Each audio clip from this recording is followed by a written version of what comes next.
Elhamdülillahi Rabbil alemin. Ve sallallahu ve sellem ala hayri halqihi Muhammed ve ala alihi ve sahbihi ecmain. İnşallah soda satık bölümüne sabakta ulantабыз. Бүгүнкү bölümde автор айтып жатат: Бабу бай'ил усули ва thimar.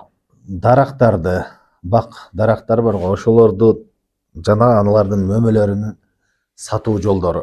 Бул китеп башында айткандай эле Умдатул фикх, ошо фикхти баштоочуга болгон үчүн кыскача ар бир бөлүмдө кыскача негиздүү темаларды эле жазып койгон. Негизи бул бөлүмдө алымдар көптөгөн маселелер камтып кетишет. Мисалы үчүн үйдү саткан болсо, үйдүн ичиндеги буюмдар кимге калат, саткан кишигеби, алган кишигеби, ичиндеги дарактар, ошол сыяктуу кандай буюмдар калат. Ошол сыяктуу эле даракты саткан болсо, анын мөмөсү кимге калат? Дарак саткан болсо, бак саткан болсо, сатуучугабы же алган кишигеби? Бул бөлүмдө ушу дарактарга, мөмөлөргө, ошолорго тиешелүү маселелерди гана жазган болом. Айтат, ошол дарактардын асыны, түбүнү сатуу жана ошондой эле анын мөмөсүн сатуу бөлүмү деди. Андан кийин хадисти алып келди. Пайгамбар саллаллаху алейхи айтты. Бухари, Муслимде келген хадисте Абдуллах ибн Умар радыйаллаху анху риваят кылат. Варуи ан наби саллаллаху алейхи Пайгамбар саллаллаху алейхи риваят келди дейт. Аннаху кал: "Мен ба'a нахлан бa'да ан ту'абbar, fa thamaratuha lil ba'i'i illa an yashtaritaha al-mubta'." Кимде ким бир курма дарагыны саткан болсо, качан саткан болсо, мөмөсүнө талких деп коет, арабча табир талких деп коет. Курма жана эми королоп баштагандан кийин, гүлдөн чыккандан кийин алар жандай суюлдушуп бир кыркып бир жолу бар да өзүнүнчө. Курманын дарагыны, мөмөсүн ошондой кылат да. Ошондой кылгандан кийин саткан болсо даракты, анда анын мөмөсү кимге болот дейт? Саткан кишинике болот дейт. Алган кишинике эмес. Бир гана сатып алган киши аны шарт кылган болсо, тиги мөмөсүн, быйылкы мөмөсүн да мен алам деп сатып алган болсо, ошол учурда гана шарт кылган болсо, сатып алган кишинике болот деди. Демек, бир бакты сатып алган болсоң, бир дарактар бар бакты, мөмөлө бакты сатып алган болсоң, ошол бактын мөмөсүнүн бир деңгээлге жеткен учурда сатып алган болсоң, анда саткан кишинике болот ошол мөмөлөрү. Ал эми ага чейин ага жетпей саткан болсо, анда сатып алган кишинике болот. Жетпей алган болсо, сатып алган кишинике болот. Жеткен болсо, сатуучунуку болот. Эми бул жерде Пайгамбар саллаллаху алейхи вассалам курма менен мисал кылды. Курма деген, курма ошол табир кылынат, бүчүрүлөп, королоп, андан кийин алар суюлтушат да, жагындай жекелеп суюлтушуп, кыркып бир байлай турган жолдор бар. Ошону кылгандан кийин, ошол ишинен кийин сатылса, анда курмасы сатуучунуку болот деди. Бул эгерде шарт кылган эмес болсо, сатып алып аткан киши шарт кылган эмес болсо. Андан кийин башка дарактар, башка мөмөлүү дарактар кандай болот дегенде, алымдар айтат, башка мөмөлүү дарактардагы ушу курмага салыштырышат. Жалпы алымдар кыяс кылышкан. Алар качан? Эгерде алардагы жана гүлүнөн чыгып, коро түйүп калат го, королоп калат го, жүзүмдөрдагы жанында кичине түйүп калат го. Ошондой учурдан кийин саткан болсо, гүлүнөн чыккан болсо, ошол учурда саткан болсо, анда ал сатуучунуку болот. Даракты саткан кишинин ошол мөмөсүн алат. Ал эми шарт кылган болсо, сатып алып аткан киши шарт кылган болсо, ошол учурда гана алат берке сатып алган киши. Демек, курма дарагыны табир талких деген жагындай суюлтуп бир жолу бар дедик. Ошодон кийин саткан болсо эмне болду? Саткан кишинике болот дедик, дарак. Ал эми башка дарактардагы ошондой кыяс кылынат дедик. Бул жалпы алымдар. Бар эле алымдар кыяс кылышкан ушу курмага башка дарактарды. Башка дарактар мөмөсү гүлдөн чыгып, королоп баштагандан кийин саткан болсо, эч кандай шарт кылган жоксуң. Мисалы үчүн, үй саттың, үйүңдө багың бар, бир нече алма бак, өрүк бак, бирдекелер бар. Ошону саткан болсо, багын кошуп саткан болсо, ошо королоп баштаган болсо, ошол жылкы түшүмү эгерде шарт кылган эмес болсо, түшүмү сатуучунуку болот, сатуучунуку. Качандыр тиги шарт кылган болсо, тигилерин дагы алып калам, албайсың деп шарт кылып аткан болсо, сооданын башында, анда ошол учурда гана сатуучунуку, алуучунуку болот. Айтат: "Ва казалика саиру шажар иза кана самаруху бадиян." Ошол сыяктуу эле, курма сыяктуу эле, бардык дарактардагы ошого салынат, эгерде Анын мөмөсү ачык айкын көзгө көрүнүктүү сыртта боло турган болсо дейт. Жердин астында эмес, сыртта. Бадиян деген ошо көрүнүктүү болгон болсо. Андан кийинки маселе айтат. فإن باع الأرض وفيها زرع لا يحصد إلا مرتان فهو للبائع ما لم يشترطه المبتاع. Эми бир адам жер саткан болсо, ал жерде эгини бар болгон болсо, ал эгин бир жылда бир эле жолу жыйнала турган болсо дейт. Анда ал сатуучунуку болот. Бир жылда бир жолу жыйнала турган болсо, ал сатуучунуку болот. Качан гана ал шарт кылган болсо. Мисал үчүн будай, арпа, жемдер сыяктуу, алар бир эле жолу орулат да, бир эле жолу жыйналат. Бирөө будай жерди сатты, ал жерге арпа чачып койгон, будай чачып койгон, ошол будайыны, ошол жылкысыны ал сатуучу оруп алат аны. Ал анын бышышына жада калса адамдар айтат, эмне 2-3 ай, 4 ай калган болсо деле, бир нече вакыт бар болгон болсо деле кышка чейин күтөт. Түшүнүктүбү? Кышка чейин бышырып анан алат. Жана ошондой эле, мисалы үчүн азыр арпа будайлар июнь айында бышыра турган болсо, апрелде сатты жерине.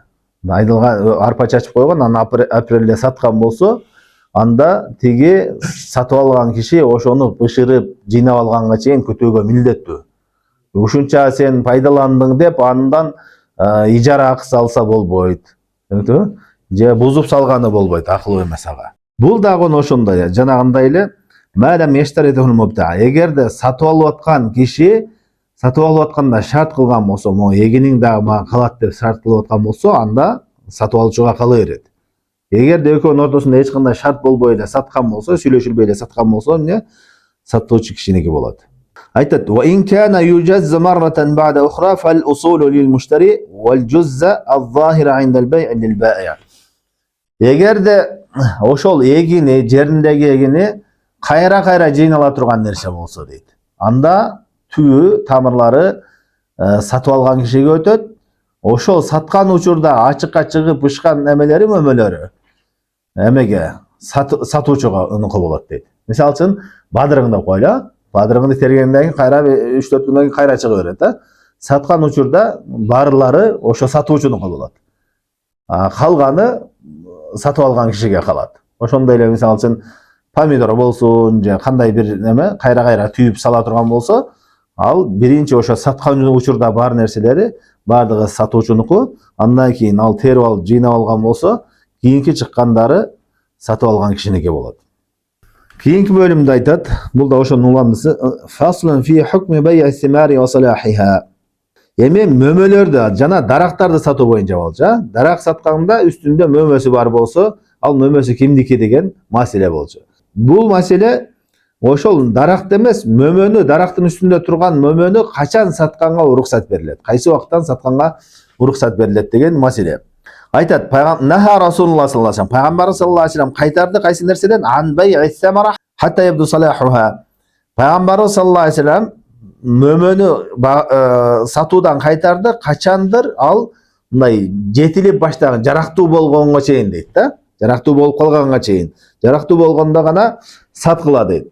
Бул Абдуллах ибн Умар радыйаллаху анху риваят кылган, Бухари Муслимде келет. Башка риваятта пайгамбар саллаллаху алейхи вассалам суралды. Суиля наби саллаллаху алейхи вассалам, "На салахуха?"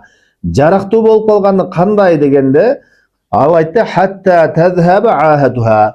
Ал жанагындай апат балелерден сакталынып калган. Мындайча айтканда, бузулуп кетүүдөн уже жарактуу болуп, бузулуп кетип, мисалы үчүн кичинекей коро болуп, гүлдөн чыккан болсо, жамгыр жааса бузулуп калат ал. Тактар түшүп бирдеке болчумбу?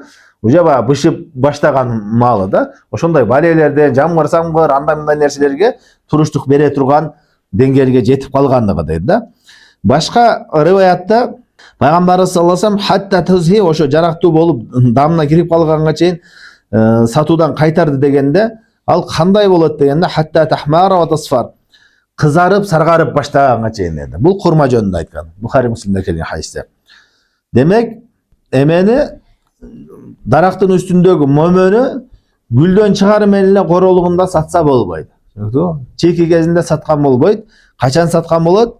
Аны ошо ар бир мөмө өзүнө жараша болот. Мисалы үчүн кызара турган, кызыл болуп чыга турган болсо, кызарып баштаганда, сарык болуп чыга турган болсо, саргайып баштаганда, өңү өзгөрбөй эле чыга турган болсо, уже катып жанандай жегенге бир аз жарактуу болуп эми башталат го. Ошондой башталган учурларда, ошол учурда саткан болот. Ага чейин саткан болбойт. Анткени анын бузулуп кетүү коркунучу бар.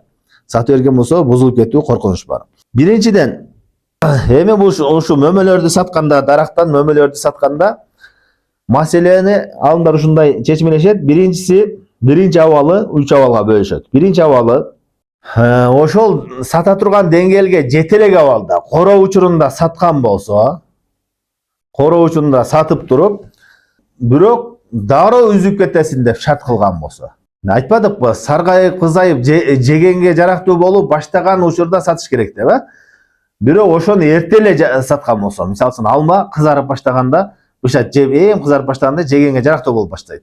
Ошого чейин эле эрте эле сатып алам деп келди, ошону сатса болот кайсы учурда, эгерде дароо жулуп кетесин деген болсо. Себеби ал ошондой жегиши мүмкүн, же болбосо ошону башка нерсеге пайдаланышы мүмкүн.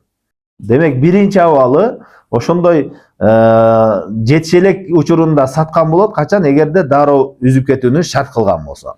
Экинчи абалы жетише элек учурунда сатып, аны жулбай таштап коебуз дей турган болсо.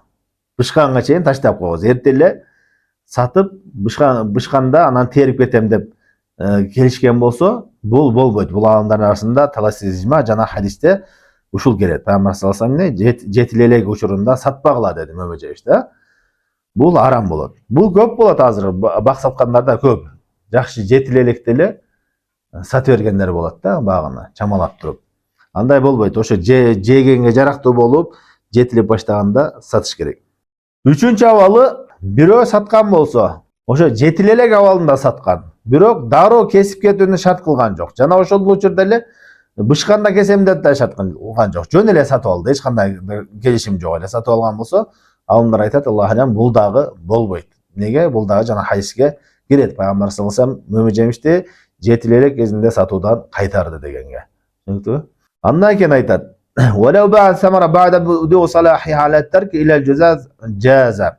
эгерде бир мөмөнү жетилгенден максат эми жетилип башкаттаганы да, ошол жетилгенден кийин саткан болсо, жана аны терген толук бышканга чейин, тере турган убактысы келгенге чейин калтырабыз, ошол кезде терем деген болсо, бул уруксат берилет деди.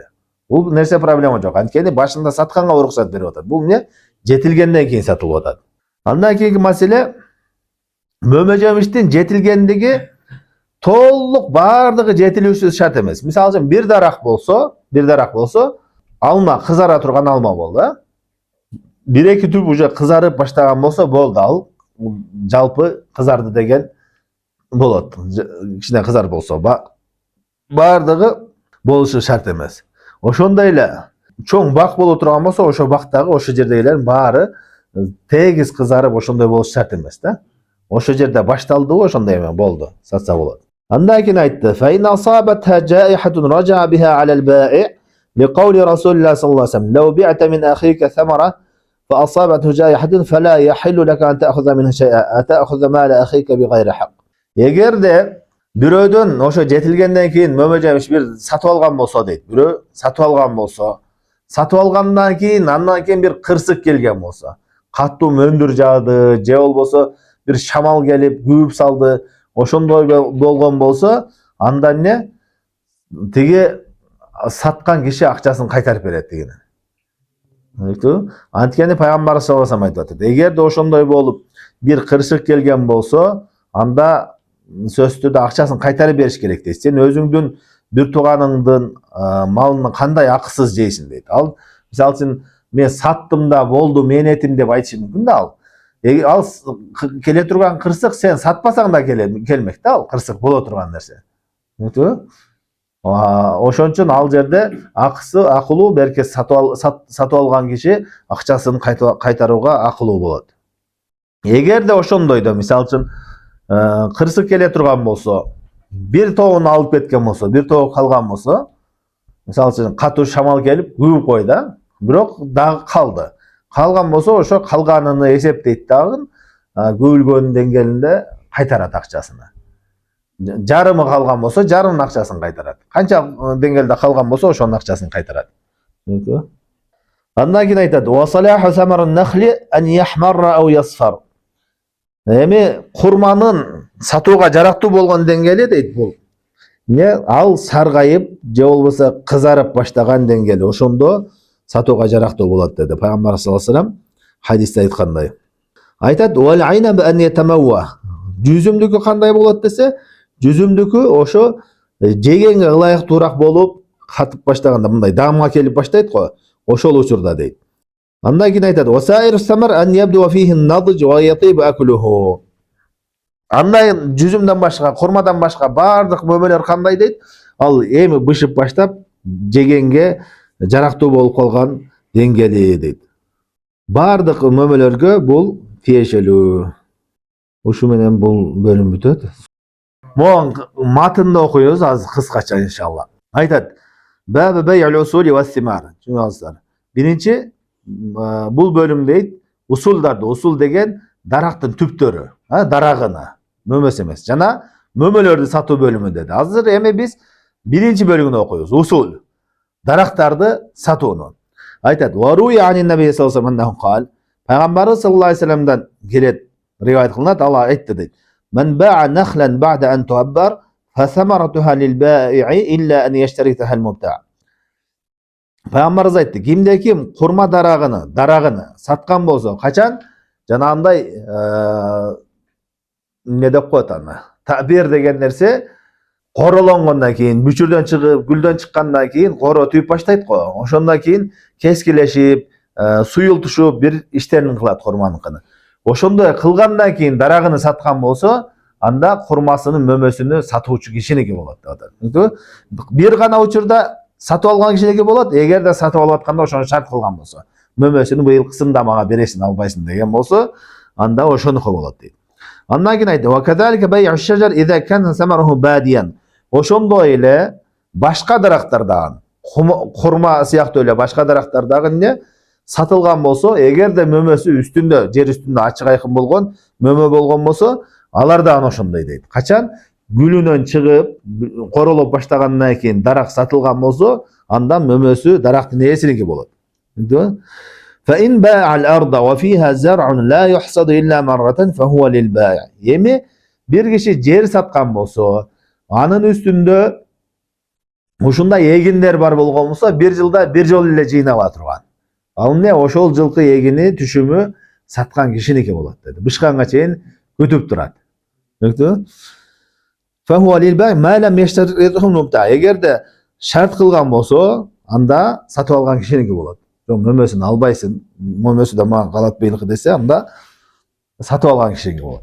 Wa in kana yujazzu marratan ba'da marra ukhra fal usulu lil mushtari wal jazza zahira 'inda al bai'i lil bai'. Эгерде кайра үзүлө турган мөмөлөр болсо, бадырың сыяктуу, помидор сыяктуу кайра териле турган нерсе болсо, саткан учурдагы бышкан даяр эмелер көрүнүп тургандар сатуучунуку болот, кийин чыккандары алган кишиники болот деди. Бул бөлүм ушу менен түгөндү. Кийинкиси faslun fi bay'i thimari wa salahuha. Эми даракты эмес, мөмөлөрдү сатуу жөнүндө. Түшүндүңүзбү? Айтат: "Наха Расулуллах саллаллаху алейхи ва саллям бай'i самара hatta yabdu salahuha." Пайгамбарыбыз саллаллаху алейхи ва саллям дарактын үстүндө турган мөмөнү сатуудан кайтарды. Качан гана? Ал жарактуу болуп калганга чейин дейт. Анын жарактуу болгону кандай дегенде, курманыкын айтты, саргарып баштаганда, кызарып баштаганда. Башка менерки мөмөлөрдүкү курмадан башкалардыкы эмне болот? Жегенге эми жарактуу болуп, мындай кичине дам кирип баштаганда эле аны сатса болот деди. Walau ba'a samara ba'da bidu salihah ala tarki ila al-jazaz jaza. Эми жарактуу болуп, эми жарактуу дам кирип баштаганда сатып берген болсо, болот анда, уруксат берилет, дам кирип. Бирок ушуну бышканга чейин коюп турабыз десе, шарт кылган болсо, бул дагы жарактуу деп атат. Түшүндүңүзбү? Анткени жандай дам кирип баштагандан кийин сатса болот. Fa in asabatha ja'ihatun raja'a biha 'ala al-ba'i li qawli Rasulullah sallallahu alaihi wasallam. Эгер дагы бир кырсык келип, бале келген болсо, мисалы үчүн, эми дам кирип баштаганда сатты. Бышканга чейин, терип алганга чейин коюп турасың деди. 10 күн, 15 күн, 20 күндө болушу мүмкүн да жетилиши. Ошонго чейин коюп турасың деди. Ошол аралыкта бир балия келип калса, кырсык келип калган болсо, анда эмне дейт? Кайра акчасын кайтарып берет деп атат. Пайгамбар саллаллаху алейхи вассалам айтты: "Лау би'та мин ахика самаран фа асабат жайха фала яхилlu an ta'khudha min shay'a bima ta'khudhu mal akhika bighayri haqq." Эми сен бир тууганыңа бир мөмө саткан болсоң, эгер дагы бир кырсык келген болсо, андан эчтеке албагын. Өзүң бир тууганыңдан кандай акысыз андан аласың деп атат да. Ошондой эле курман айтты андан кийин. Курманыкы жетиштүү болуусу, сатканга ылайыктуу болуусу кызарып, саргарып баштагандан кийин, жүзүмдүкү кичине катып, жарактуу болуп баштагандан кийин башка баардык мөмөлөрдүкү эмне? Жегенге ылайыктуу болуп, даам кирип баштаганда, кичине даам кирип баштаганда. Бул бөлүм түшүнүктүүбү? Бул матын иншалла кыскача матын ушул эме жөнүндө. Негизи эле баардык бөлүмдөр эле кыскача. Бул бөлүмдө эгерде узартсак, фехта башка китептеринде баардык ошо үй сатылганда дарагы эмне болот, тигиси эмне болот, кеңири кете берет да. Бизде максат иншалла фехтаны үстүрттөн алымдар эмне, кайсы бөлүмдөрдө эскерет, ошону үстүрттөн түшүнүү. Аллах насип кылса дагы кененирээк окуйбуз. Саллаллаху алейхи ва салlam ala khayr khalqi Muhammad wa ala alihi wa sahbihi ajma'in.